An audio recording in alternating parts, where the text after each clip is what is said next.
러시아의 침공 위협에 대비하고는 있지만 한국어를 끊을 수는 없습니다. 이 말은 푸틴이 우크라이나 국경에 20만 병력을 쌓아두고 우크라이나를 위협할 때 수도 키예프의 한 여성이 남긴 말이다.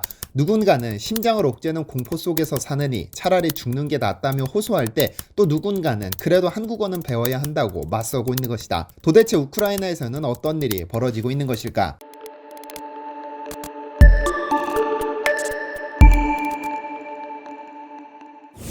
안녕하세요, 디스멘터리입니다. 사실 중국의 시진핑 주석 입장에서 보자면 러시아 푸틴 대통령이 그렇게 얄미울 수가 없을 것으로 보입니다. 같은 도시에서 동학의 올림픽을 전부 개최한 세계 최초의 국가가 됐음에도 전 세계 외교 시선이 전부 러시아와 우크라이나로 향하고 있기 때문이죠. 보이콧이야 외교적인 수싸움이라 그렇다 하더라도 일단 개막했으면 전 세계인들의 시선이 베이징에 머물렀으면 좋겠는데 그렇지 않으니까요. 그런데 진짜 두려움에 떠는 국가는 우크라이나입니다. 세계에서 가장 차가운 피를 가졌다는 푸틴이라는 작자가 집 앞에다 탱크를 세워두고 20만 가까운 병력으로 동쪽, 남쪽, 북쪽을 전부 포위하고 있는데 일부 우크라이나 국민들은 차라리 죽는 게 낫다며 심장을 옥죄어오는 공포에 떨고 있죠. 최근 우크라이나 사태는 우크라이나 국민뿐 아니라 전 세계 곳곳을 전쟁의 공포에 빠져들게 만들었습니다. 작년 말부터 우크라이나 남쪽, 북쪽, 동쪽 접경 지역에 푸틴이 병력을 배치하면서 러시아가 조만간 우크라이나를 침공한다는 불안한 소식이 전해졌는데 최근 상황은 더욱 위험해지고 있죠. 긴장감이 최고조에 이르자 세계 경찰을 자처하는 미국 조 바이든 대통령과 러시아 푸틴 대통령이 1시간 넘는 전화통화로 해결책을 모색했지만 아무런 결론도 내리지 못했습니다. 바이든은 러시아가 우크라이나를 침공한다면 동맹과 함께 단호하고 신속하게 러시아에게 대가를 치르게 할 것이라고 경고했고, 푸틴은 러시아는 우크라이나를 침공할 의사가 전혀 없다고만 밝혔죠. 결국 미국은 우크라이나에 주재하는 대사관 직원들을 전부 철수시켰고, 러시아 역시 우크라이나 주재 러시아 외교관들을 철수시키기 시작했다는 보도가 전해지면서 침공이 임박했음을 알렸는데요. 그런데 우크라이나에는 러시아의 침공에 대비해 목숨을 거는 최전방을 지키는 여군들이 있어 존경심이 높아지고 있습니다. 2021년 기준 우크라이나 군에서 복무 중인 여성은 약 5만 8천 명으로 이 숫자는 유럽의 어느 국가보다 비중이 높습니다. 우크라이나 국방부 소속 군인이 약 25만 5천 명인데 그중 23%가량이 여군이죠. 원래 우크라이나에서 여군의 복무는 1993년부터 이루어졌는데 2014년 크림반도 합병 전까지는 전선에 설 수 없었습니다. 그러다 2016년부터 정부가 여성의 전선 배치를 허용하면서 여군 지원자가 폭발적으로 증가하고 있으며 현재는 보병, 의무병, 저격수 등 전방위적으로 포진되고 있는데요. 또한 대다수 여성들이 러시아 침공에 맞서 싸울 준비가 돼 있으며 이것은 우크라이나 국민으로서 신성한 의무라고 생각하고 있습니다. 지난 2014년 러시아가 크림반도를 합병시키자 우크라이나는 모병 인원을 늘리기 위해 모병 광고를 내보냈는데 이 광고가 상당한 반향을 일으켰던 것으로 보입니다.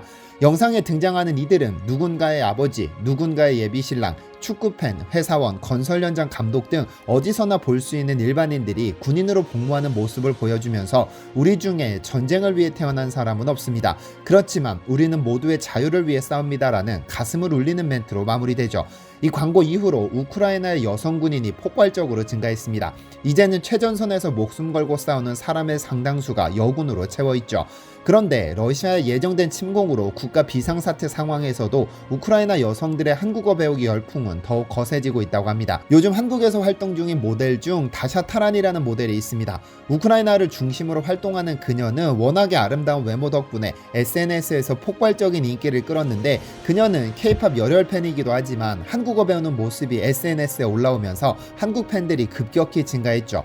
그녀의 유튜브에는 한국을 방문한 영상이 있는데 그녀는 한국을 방문한 후 서울을 보고 충격받았다. 스타일리시하며 친절한 사람들과 아름다운 풍경 때문에 다른 행성에 온 것 같았다는 소감을 남기기도 했는데요. 현재는 레인메이커라는 소속사를 만나 활발히 한국에서 모델 활동을 시작했는데 그녀가 한국에 관심을 갖게 된 것은 BTS 덕분이라고 했습니다. 우연히 방탄소년단의 노래를 듣고 반했다. 이후 K-팝에 관심이 생겼고 자연스럽게 한국의 메이크업과 패션에 눈이 갔다. 방탄소년단은 한국 문화를 알려준 고맙고 소중한 아티스트다라며 한국에서 활동하는 만큼 한국어를 열심히 배우고 있다고 말했는데요. 물론 다샤 타란처럼 한류의 영향을 받아 한국을 사랑하게 된 학습자들도 많지만 한국을 피난처로 생각하는 학습자들도 많습니다. 올 4월 우크라이나에서는 한국어 능력 시험이 시행될 예정인데 상당수의 여군뿐 아니라 대학 강사, 주부, 학생, 회사원, 회사 고위급 임원, 정치인까지 그 지원자의 면모가 상당히 다양합니다. 올 4월 한국어 능력 시험을 준비 중인 러시아 국경 수미 출신의 한 여성은 최근 러시아 침공 위협에 대비해 강한 애국심으로 혹시 모를 만일의 사태에 대비하고 있다고 말했습니다. 수미는 러시아와 국경을 접한 지역으로 일촉즉발의 긴장감이 흐르는 곳입니다. 그녀는 세종학당에서 1년간 한국어를 배운 후 시험을 통해 한국으로 유학 가는 것이 꿈이라고 하는데요. 또 한 학생은 우크라이나의 모든 것은 한류의 영향을 받고 있다면서 식생활, 의복, 영화, 음악 등 한국에 영향이 없는 곳은 없다고 말하기도 했는데요. 우크라이나의 수도 키예프에서의 한국어 열풍은 어마어마하다고 합니다. 키예프의 초중등에 해당하는 니제이 마이프에는 한국어 학습반이 개설됐는데 한국어를 배우려는 학생들로 교실이 부족해 학급을 추가로 개설할 계획이라고 하죠. 우크라이나가 자랑하는 국립경제대학 역시 제 외국어로 한국어를 채택하기 위해 협의 중으로 한국 관련 전문가 양성에 힘쓰고 있다고 합니다. 어쨌든 우크라이나 내부에서 아무리 평온을 찾으려 해도 외부 상황은 일촉즉발의 위기가 시시때때로 우크라이나를 조여오고 있는데요. 실제로 푸틴 대통령은 지난 2월 초 헝가리 총리와의 회담에서 우크라이나와의 러시아 간의 전쟁이 벌어질 수 있다는 섬뜩한 대답을 내놓기도 했는데 도대체 러시아는 왜 우크라이나를 이렇게 압박하고 있는 것일까요? 1990년 서독과 동독이 통일되면서 베를린 장벽이 무너질 때 서독과 미국 사이에는 중요한 약속이 있었습니다. 통일된 독일의 경계선 동쪽으로 나토의 영향력을 확대시키지 않겠다는 것이었죠. 서독과 미국의 이런 약속 덕분에 당시 동독에 주둔 중이던 소련군이 철수할 명분이 생겼고 결국 독일이 통일을 맞이했습니다. 그런데 당시 이 모든 상황을 동독에서 지켜본 젊은 KGB 요원이 있었는데 그가 바로 젊은 시절의 푸틴입니다. 현 러시아 대통령이죠. 그러나 이후 나토는 이 약속을 보란듯이 깨버렸습니다. 소련 붕괴 8년 뒤 1999년부터 폴란드를 시작으로 체코, 헝가리 등 동유럽 국가들이 전부 나토에 가입하더니 2004년에는 불가리아, 슬로바키아 등 과거 소련의 우방국들이 죄다 나토에 가입해버린 것이죠. 러시아 입장에서 보자면 동쪽으로 진출하지 않겠다는 나토가 점차 러시아를 향해 다가오고 있는 데다 이제는 러시아와 국경을 직접 접한 우크라이나까지 나토 가입을 헌법에 명시하고 있으니 러시아 입장에서는 엄청난 위협이 되는 겁니다. 사실 한때 소련의 심장과도 같았던 우크라이나가 이토록 나토 가입에 목매는 것도 러시아 때문이기는 합니다. 2014년 우크라이나는 손 한번 써보지 못한 상태로 크림반도를 강제로 빼앗겼으니까요.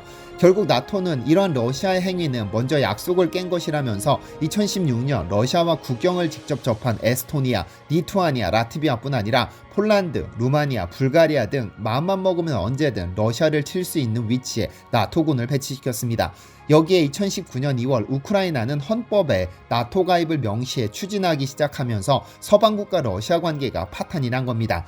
아직까지 우크라이나는 나토에 가입한 것도 아닌데 러시아가 이토록 신경을 곤두세우는 것에도 이유는 있습니다. 러시아의 기원은 키예프 공국입니다. 1240년 키예프 공국이 몽골 제국의 침입으로 무너져버리자 주민들이 동쪽으로 도망쳐 건설한 것이 모스크바 공국이고 이 모스크바 공국이 러시아가 됐는데 자신들의 뿌리와 같은 우크라이나가 나토의 소나기에 떨어지는 모습을 지켜볼 수는 없는 것이죠. 여기에 우크라이나가 있는 바람에 모스크바와 나토 사이에는 1800km 정도의 거리가 확보됐는데 만약 우크라이나가 나토에 가입해버리면 이 거리가 500km로 줄어듭니다. 러시아의 입장에서 나토와 국경을 맞대는 참을 수 없는 위협이 되는 것이죠. 지정학적으로 보더라도 크림반도에는 러시아의 생명과도 같은 흑해함대 기지가 세워져 있고 유럽으로 가스를 공급하는 주요 가스관이 전부 우크라이나를 통과하고 있습니다. 즉 러시아 입장에서 우크라이나는 유럽으로 통하는 관문이면서 유럽으로부터 모스크바를 보호해줄 완충국가인 겁니다. 최근 전 세계를 중심으로 베이징 올림픽 기간에 침공할 것이다와 같은 루머성 뉴스가 확산하고 우크라이나 국경 위성 사진이 공개되고 푸틴이 전쟁이라는 단어를 직접적으로 언급하면서 러시아가 침공을 눈앞에 두고 있다는 추측성 보도가 확산되고 있지만 가장 좋은 것은 그 침공이 일어나지 않는 것입니다. 국가 간의 자존심 싸움 때문에 선량한 시민들이 피해를 입어야 할 이유는 없으니까요. 부디 평화롭게 이 사태가 해결되기를 바랍니다.